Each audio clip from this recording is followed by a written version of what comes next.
میں کہہ سکوں قیامت کے دن کہ میں نے یہ بات کم سے کم ان لوگوں کے سامنے بیان کر دی تھی۔ نظام باطل کے تحت زندگی گزارنے والے شخص کا پہلا، اولین، اہم ترین، مقدم ترین اور فرض عین اقامت دین کی جد و جہد ہے۔ نمبر دو، اس جد و جہد، اس فرض عین کی ادائیگی کے لیے شرط لازم جیسے نماز کے لیے شرط لازم وضو ہے، وضو کے بغیر نماز نہیں، اسی طرح اس فرض سے عہدہ برا ہونے کے لیے شرط لازم کسی جماعت کے اندر شریک ہونا ہے، التزام جماعت، علیکم بالجماعہ، لا اسلام الا بالجماعہ۔ کون کہہ رہے ہیں؟ حضرت عمر فاروق۔ علیکم بالجماعہ کون فرما رہے ہیں؟ محمد رسول اللہ۔ انی آمرکم بخمس اللہ امرنی بہن کون فرما رہے ہیں؟ اللہ کے رسول۔ لوگوں میں تمہیں 5 باتوں کا حکم دے کر جا رہا ہوں، اللہ نے مجھے ان کا حکم دیا ہے، بالجماعت والسمع والطاعت والہجرت والجہاد فی سبیل اللہ۔ اس سٹیج پر وہ آ گئی بات، آمنوا وجاہدوا، آمنوا وانفقوا۔ جماعت میں آپ نہیں ہیں تو اپنے آپ کو دھوکہ دے رہے ہیں، میں دین کا کام کر رہا ہوں، میں یہ کر رہا ہوں، میں وعظ کہتا ہوں، میں وہاں جا کے درس دیتا ہوں، سب کچھ کرتے ہیں آپ، یہ اقامت دین کی جد و جہد نہیں ہے۔ unless you belong to a party، disciplined party۔ اس لیے کہ انقلاب اور تبدیلی نظام کی ممکن ہی نہیں ہے، کوئی احمق سے احمق شخص بھی یہ نہیں کہہ سکتا کہ بغیر کسی جماعت کے ممکن ہے۔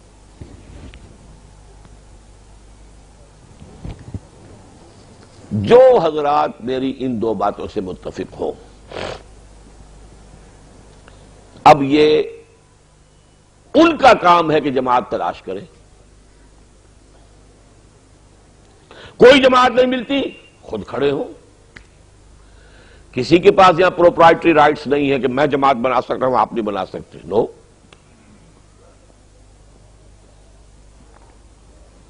دیکھیں، تلاش کریں، بھاگیں، دوڑیں، یہ آپ کا کام ہے۔ اگر تو یہ بات سمجھ میں آ گئی، یہ فرض عین ہے اور اس کے لیے شرط لازم ہے جماعت، تو تلاش کریں گے پھر آپ۔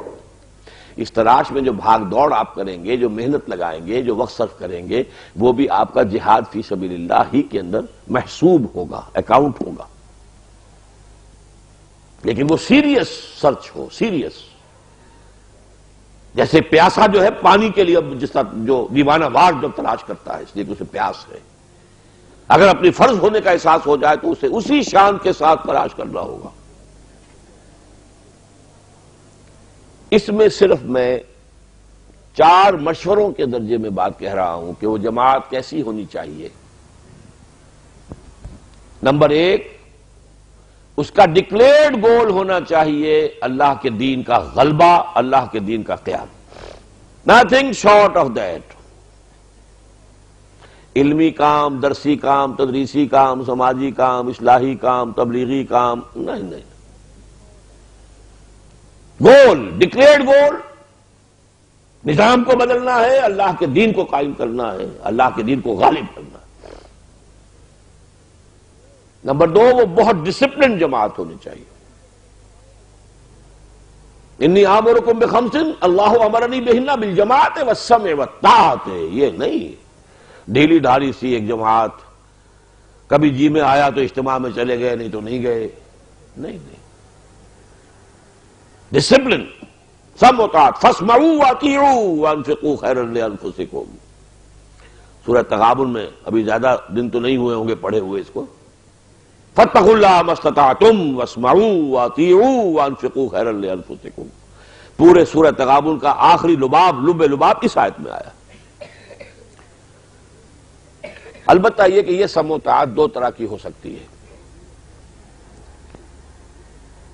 ایک سمع و طاعت ہے شخصی بیعت کی بنیاد پر، کہ کوئی شخص جس پر آپ کو اعتماد ہو، جس کے خیالات سے آپ متفق ہو جائیں، آپ کا دل گواہی دے کہ یہ شخص مخلص ہے، بہروپیہ نہیں ہے، کاروباری نہیں ہے، دین کے نام پر دنیا کی دکان نہیں چمکا رہا ہے، تو اس کے ہاتھ پر بیعت کریں، شخصی بیعت، بیعت سمع و طاعت فی المعروف، جو حکم آپ دیں گے میں مانوں گا، الا یہ کہ وہ شریعت کے خلاف ہو۔ مشورہ میں بھی دوں گا لازماً، لیکن فیصلے کاؤنٹنگ آف ووٹ سے نہیں ہوں گے، فیصلہ آپ کے ہاتھ میں ہوگا۔ یہ اصول ہے شخصی بیعت کا۔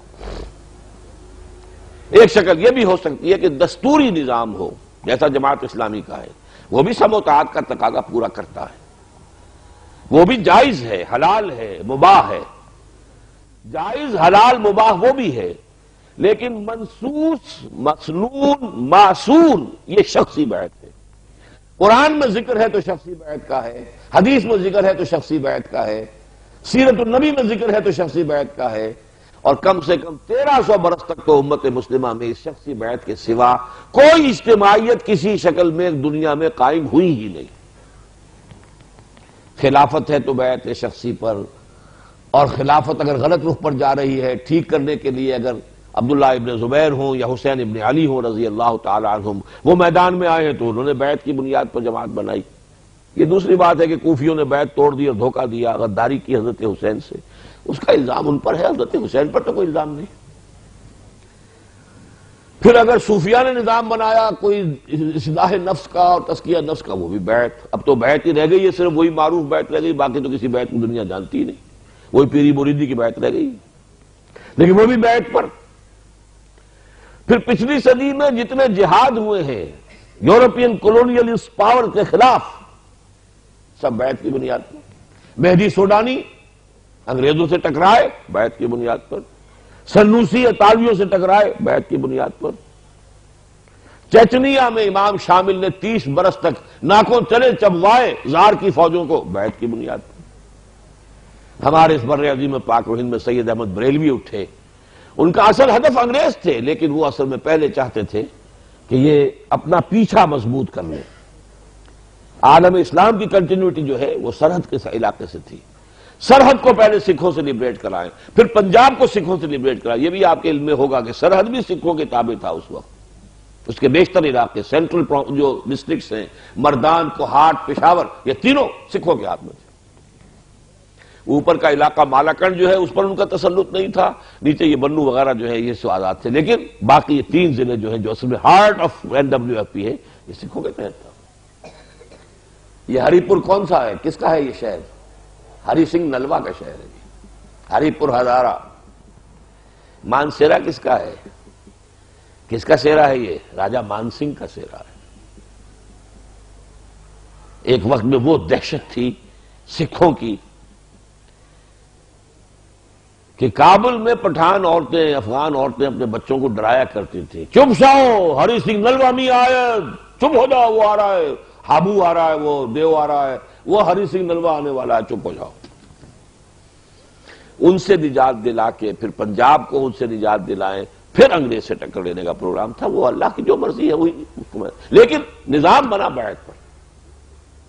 تنظیم اسلامی میں ہم نے وہ شخصی بیعت کا نظام اختیار کیا جو مسنون ہے، قرآن و سنت کے نصوص میں جس کا ذکر ہے، مسنون ہے، حضور نے اس پر عمل کیا ہے، اور پوری ہماری 1300 برس کی تاریخ میں۔ تیسری بات یہ ہے کہ آپ اس جماعت سے یہ پوچھیں کہ آپ کا طریقہ کار کیا ہے۔ نبی کا معاملہ تو یہ ہوتا ہے کہ اس کے ہاتھ میں ہاتھ دے کر در مال حق ایسو دار، حق جدھر مڑ جائے تم بھی مڑ جاؤ، نبی جدھر مڑ جائے تم بھی مڑ جاؤ۔ نبی نے کہا تھا شمال کو رخ کر کے نماز پڑھ لو، حاضر۔ نبی نے کہہ دیا آپ جنوب کی طرف کر لو، حاضر۔ لیکن غیر نبی کا مسئلہ یہ نہیں ہے، اس سے پوچھا جائے گا what methodology you want to employ and how do you deduce it, infer it from the seerah of the prophets۔ سیرت النبی سے کیسے آپ اس کو نکالتے ہیں یہ بتائیے ہمیں۔ لیکن قرآن کہتا ہے لقد کان لکم فی رسول اللہ اسوۃ حسنہ، اسوہ حسنہ محمد رسول اللہ ہے ہمارے لیے۔ چوتھے درجے میں پھر یہ ہے کہ اس جماعت، اس تنظیم کی قیادت کو قریب سے دیکھیے، بہروپیے تو نہیں، عام لوگوں کو مت دیکھیے، اس لیے کہ جماعتوں کے اندر ہر طرح کے لوگ ہوتے ہیں، اور جو بیعت کی بنیاد پر بنیں گے اس میں یہ ڈسٹنکشن زیادہ ہی رہے گی۔ آج ہی ایک شخص بیعت کر کے داخل ہوا، اس نے عہد کیا ہے، تب اس کی سیرت، اس کا معاملہ، اس کو تربیت کے مراحل سے گزرنا ہے ہمارا رفیق آج بھی وہ۔ دیکھنا ہوتا قیادت کا، یا جو بھی قائد ہے اس کے قریب ترین ساتھیوں کا جائزہ لے۔ جو وہ اصل نیوکلیس ہے.